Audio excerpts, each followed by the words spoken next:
저를 탓하던 전 시모 앞에서 버려진 서류에서 이걸 보자마자 그녀 얼굴이 완전히 바뀌었습니다. 도대체 뭐가 적혀 있었을까요? 전 남편 집안이 내 원룸 앞에 나타난 건 가을비가 추적추적 내리던 10월 어느 저녁이었어요. 서영이, 문 열어. 익숙한 목소리에 손이 멈췄죠. 장모였어요. 1년 전 이혼하고 단 한 번도 연락 없던 사람이 갑자기 찾아온 거예요. 문을 열자마자 장모가 현관으로 밀고 들어왔어요. 이게 무슨 짓이야? 태수가 지금 감사받는 거 알아? 무슨 말씀이세요? 공금 횡령 의심받는다고. 내가 결혼 생활 때 돈 얼마나 뜯어갔는데. 황당했어요. 저는 오히려 생활비도 제대로 못 받고 살았거든요. 전 남편 태수는 시청 공무원이었지만 장모가 돈을 다 관리했죠. 제 통장엔 늘 10만 원도 안 남았어요. 장모님, 저는 그런 적 없어요. 오히려 뭐? 내가 우리 태수 망쳤어. 이혼하고 나서 태수가 얼마나 힘들어했는데. 장모 뒤에 서 있던 태수는 고개도 못 들고 있었어요. 창백한 얼굴로 벽만 쳐다보더라고요. 태수야, 너도 뭐라고 해봐. 엄마, 그냥 가요. 뭐? 서영이가 그럴 사람 아니잖아요. 엄마도 알면서. 순간 장모 얼굴이 일그러졌어요. 이 자식이 지금 누구 편을 들어? 내가 지금 공무원 잘릴 판인데. 장모는 제 얼굴을 노려보더니 한마디 더 던졌어요. 동네 사람들한테 다 얘기할 거야. 내가 우리 집안 망쳤다고. 각오해. 쾅 소리와 함께 문이 닫혔어요. 저는 그 자리에 한참을 서 있었죠. 손이 떨렸어요. 장모가 동네에 소문을 퍼뜨린다는 게 무슨 의미인지 알았거든요.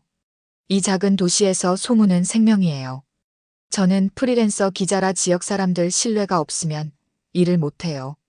취재원도 만날 수 없고 신문사도 저를 안 쓰겠죠. 그날 밤 잠을 못 잤어요. 태수가 공금 횡령 의심을 받는다는 게 믿기지 않았어요. 그 사람은 소심하고 규칙 잘 지키는 스타일이었거든요.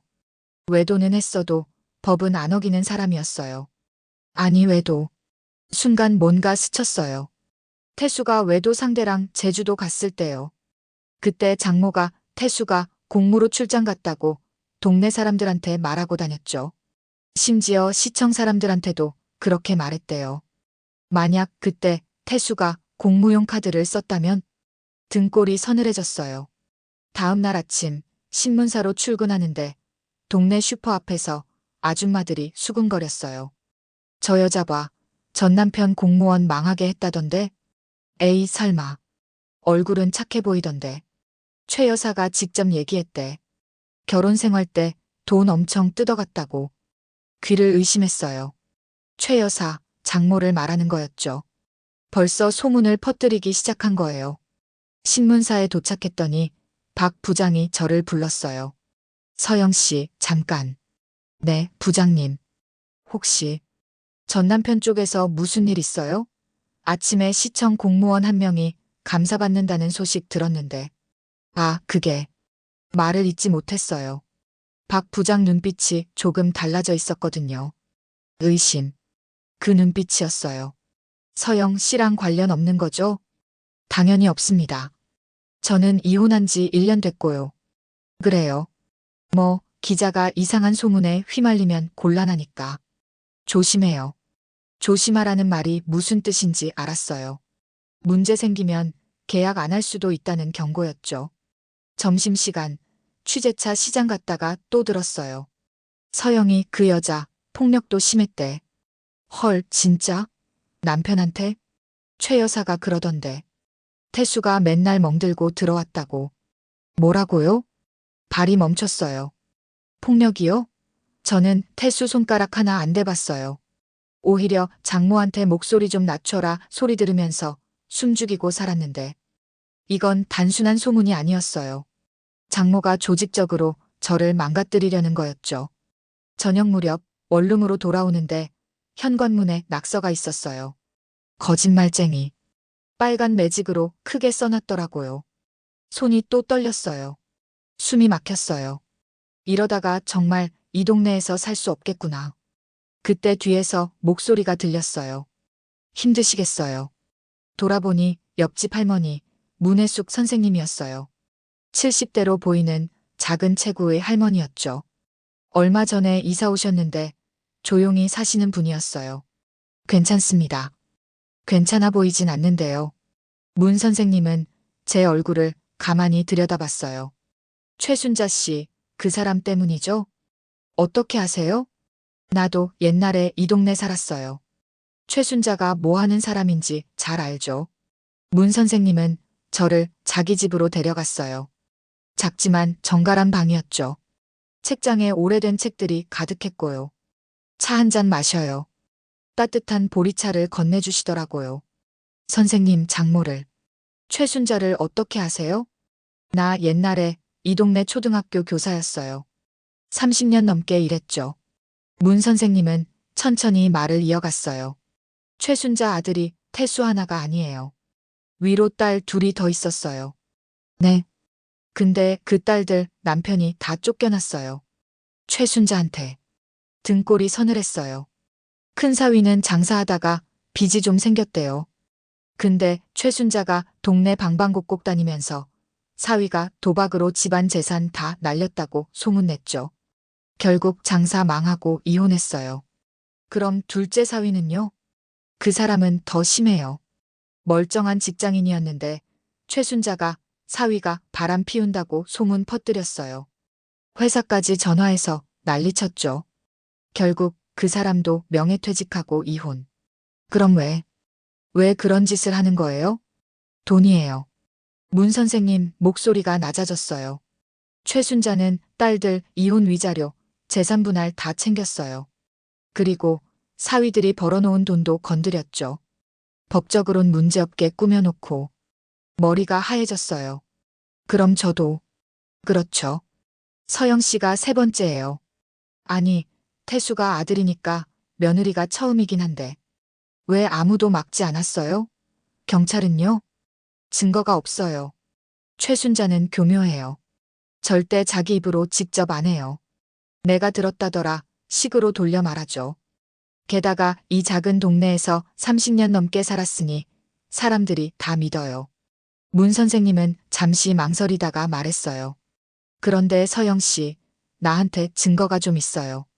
네. 옛날에 큰 사위가 나한테 찾아온 적이 있어요. 도와달라고. 근데 내가 그땐 힘이 없었죠. 그냥 기록만 남겨뒀어요. 문 선생님은 책장에서 낡은 공책 한 권을 꺼냈어요. 여기 최순자가 동네 상인들한테 빌린 돈 목록이 있어요. 10년 전부터요. 한 번도 안 갚았죠. 갚으라고 하면 내가 언제 빌렸냐고 우기고 심지어 상인들 협박했어요. 공책을 펼쳤어요. 빼곡한 손글씨가 보였죠. 날짜, 금액, 증인 이름까지. 이걸로 뭘 할 수 있을까요? 모르겠어요. 근데 서영 씨, 당신은 기자잖아요. 나보다 이걸 어떻게 쓸지 더 잘 알 거예요. 문 선생님 눈빛이 따뜻했어요. 이번엔 당하지 마요. 너처럼 당한 애들 내가 둘이나 봤어요. 이젠 누군가는 막아야죠. 그날 밤 저는 공책을 들고 집에 돌아왔어요. 손은 떨렸지만 머릿속은 차분해졌죠. 기자예요, 나는. 진실을 파헤치는 게 내 일이에요. 다음 날부터 저는 움직이기 시작했어요. 먼저 시청 홈페이지에서 태수부서 공지사항을 뒤졌어요. 지난 1년간 출장 기록, 업무 보고서, 예산 집행 내역까지요.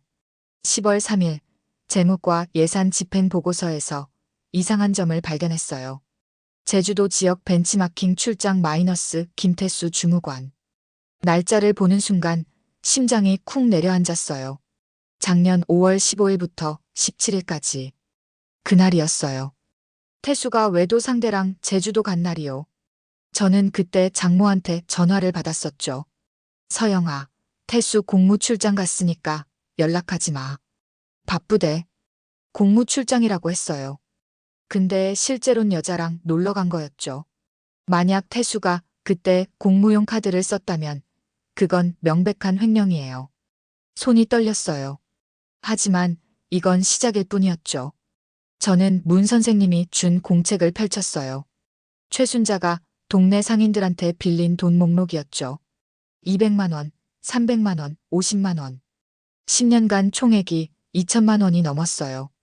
한 번도 안 갚았다고요. 저는 공책에 적힌 상인 이름을 하나씩 찾아가기 시작했어요. 첫 번째는 시장 안반찬 가게 사장님이었어요. 아, 서영 씨. 무슨 일이세요? 사장님, 혹시 최순자 씨 아세요? 순간 사장님 얼굴이 굳었어요. 왜요? 사장님한테 돈 빌리고 안 갚았다고 들었어요. 누가 그런 소릴? 아, 문 선생님? 네. 사장님, 증거 있으세요? 차용증이나 문자 같은 거. 사장님은 한참을 망설이다가 휴대전화를 꺼냈어요. 이것밖에 없어요. 문자였어요. 2년 전 최순자가 보낸 거였죠. 사장님 덕분에 잘 썼어요. 다음 달에 꼭 갚을게요. 얼마 빌리셨어요? 300만 원.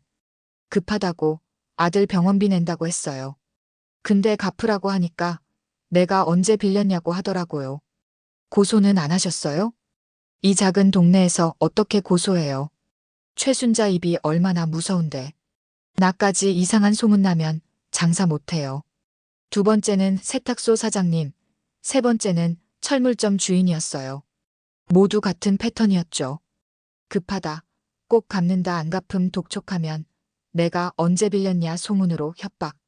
저는 모든 증거를 사진 찍고 녹음했어요. 그리고 마지막으로 시청 재무과 앞에서 대기했어요. 퇴근 시간, 태수가 나왔죠.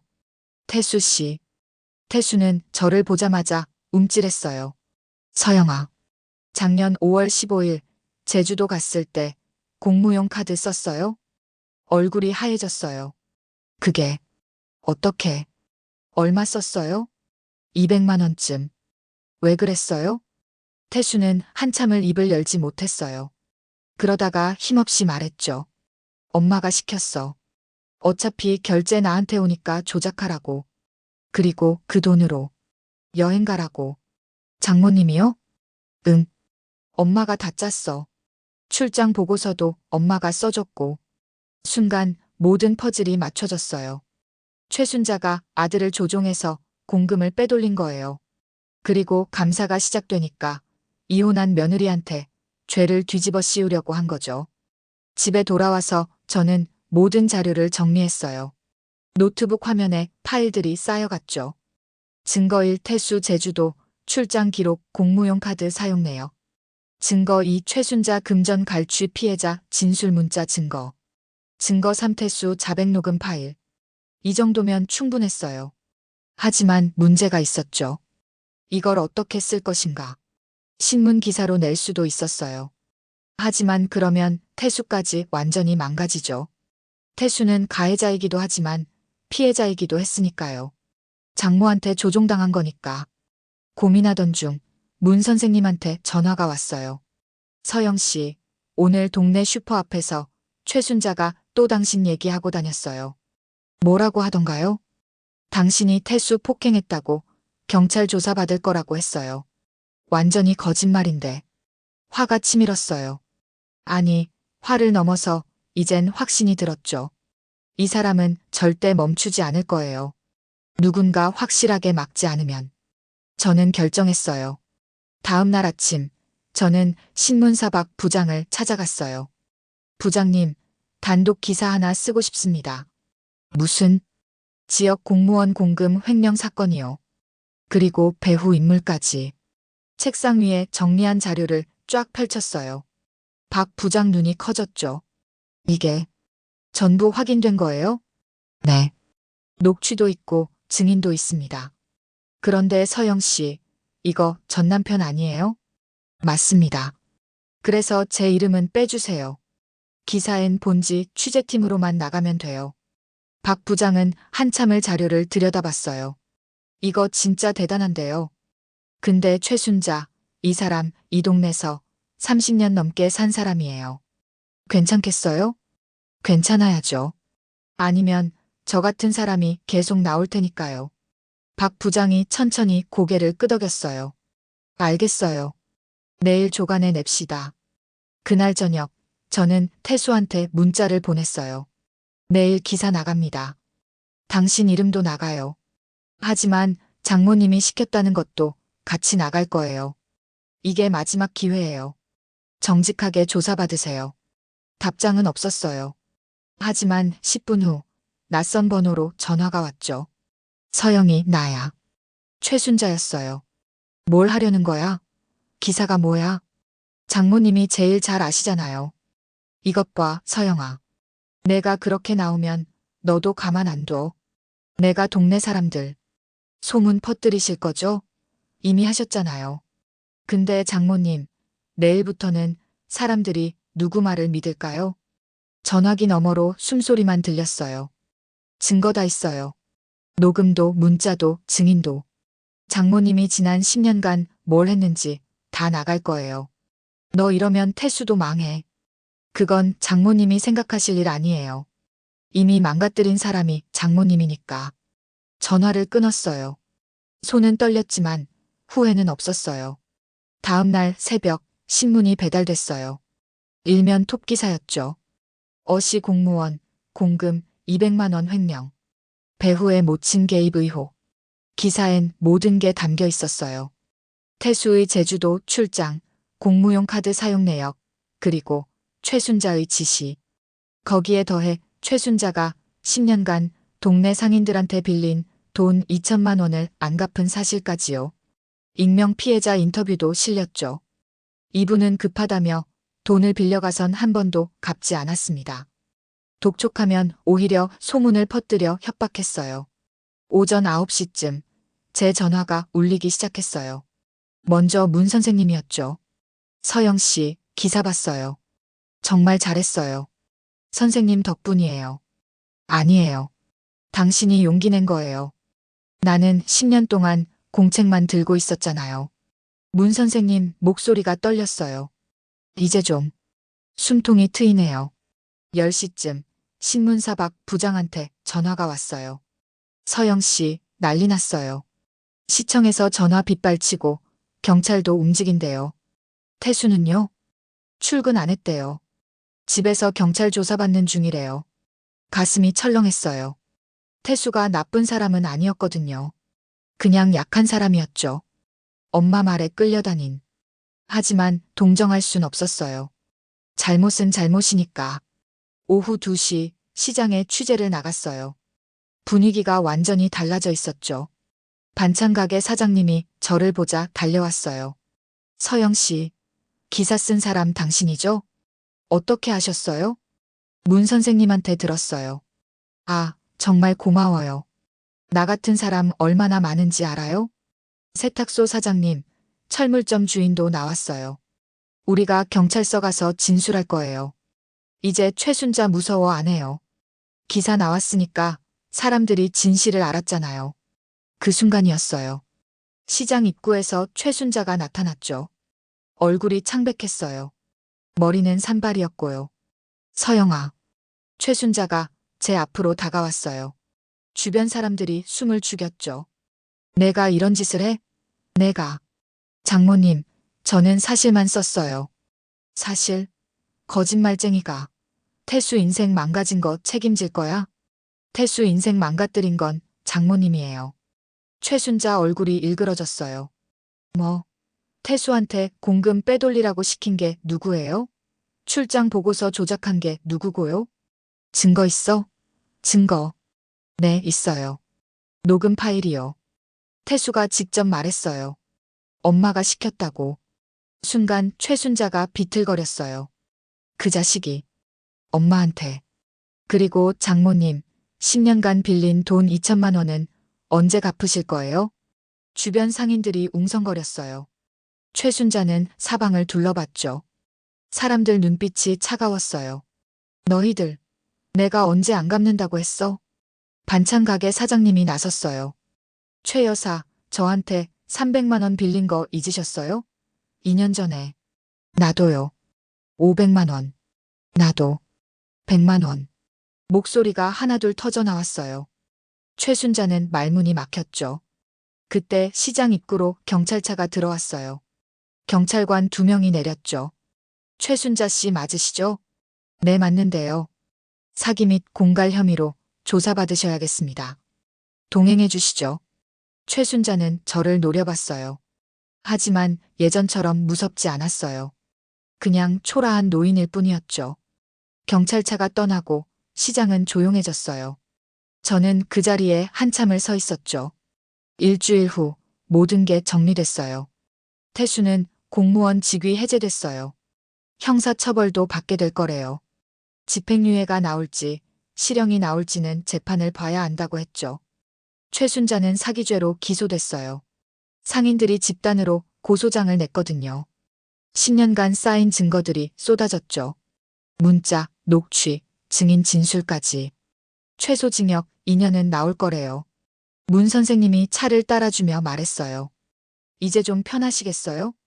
네, 근데 선생님, 왜 진작에 이러지 않으셨어요? 문 선생님은 잠시 창밖을 바라봤어요. 힘이 없었어요. 나는 그냥 시골 학교 교사였으니까. 누가 내 말을 믿겠어요. 그래도 기록은 남기셨잖아요. 응, 언젠가 쓸모가 있을 거라고 믿었어요. 그게 당신이었네요.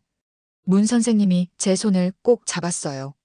서영 씨, 이제 뭐 할 거예요? 일단, 계속 기자 일 하려고요. 좋아요. 당신 같은 기자가 더 많아야 해요. 신문사에서도 연락이 왔어요.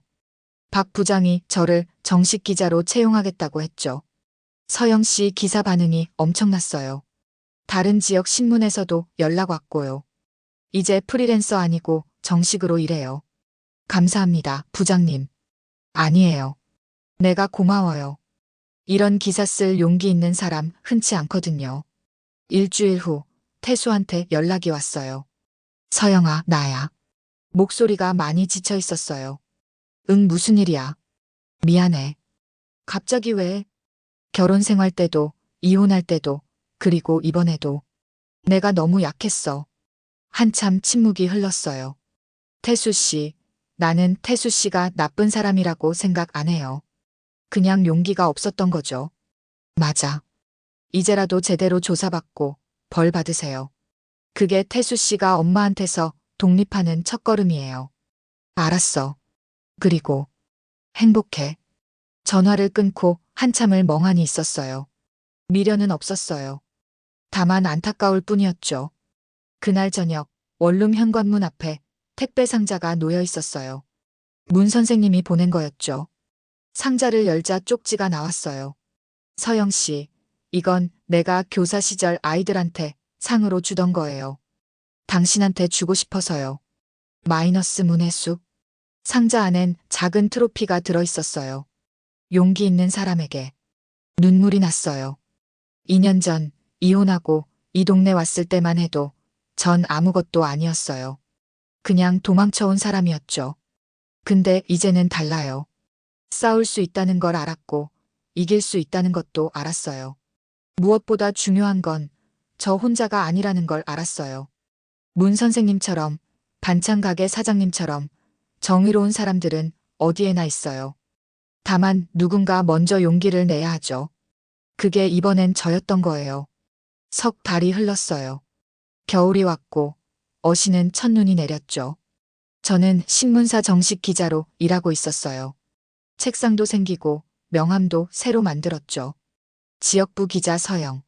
명함을 볼 때마다 뿌듯했어요. 최순자는 징역 2년을 선고받았어요. 사기죄와 공갈죄가 인정됐죠. 상인들한테 빌린 돈도 전부 갚으라는 판결이 났고요. 태수는 집행유예를 받았어요. 재판부가 모친의 강압에 의한 범행이라는 점을 참작했대요. 공무원 자격은 박탈됐지만 지금은 작은 회사에 취직해서 성실히 살고 있다고 들었어요. 어느 날 오후 박 부장이 저를 불렀어요.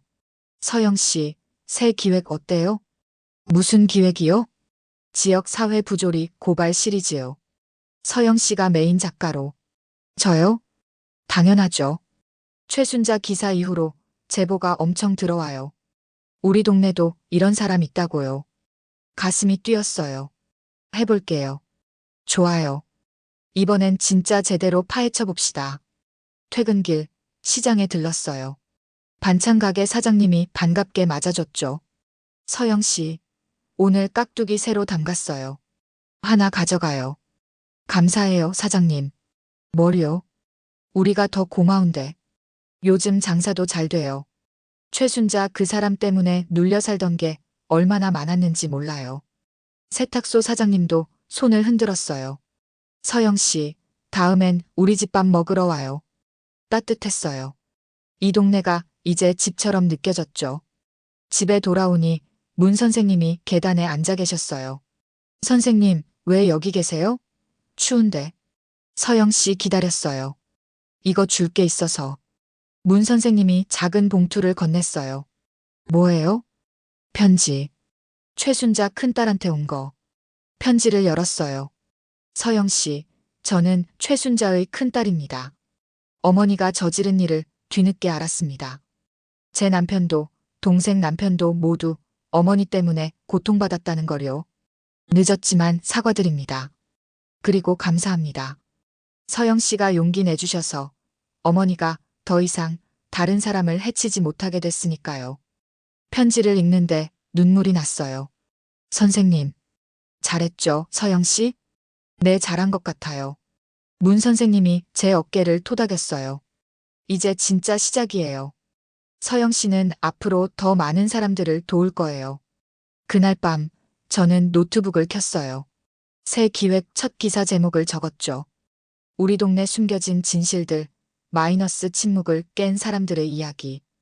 키보드를 두드리는 손이 떨리지 않았어요. 이제 저는 알아요. 진실은 언젠가 드러난다는 것. 용기 있는 한 사람이 목소리를 내면 변화가 시작된다는 것. 그리고 저는 그 목소리를 전하는 사람이라는 것. 서영, 35살. 이혼녀에서 프리랜서 기자, 그리고 이제는 정의를 쓰는 기자가 됐어요. 이게 제 진짜 시작이에요.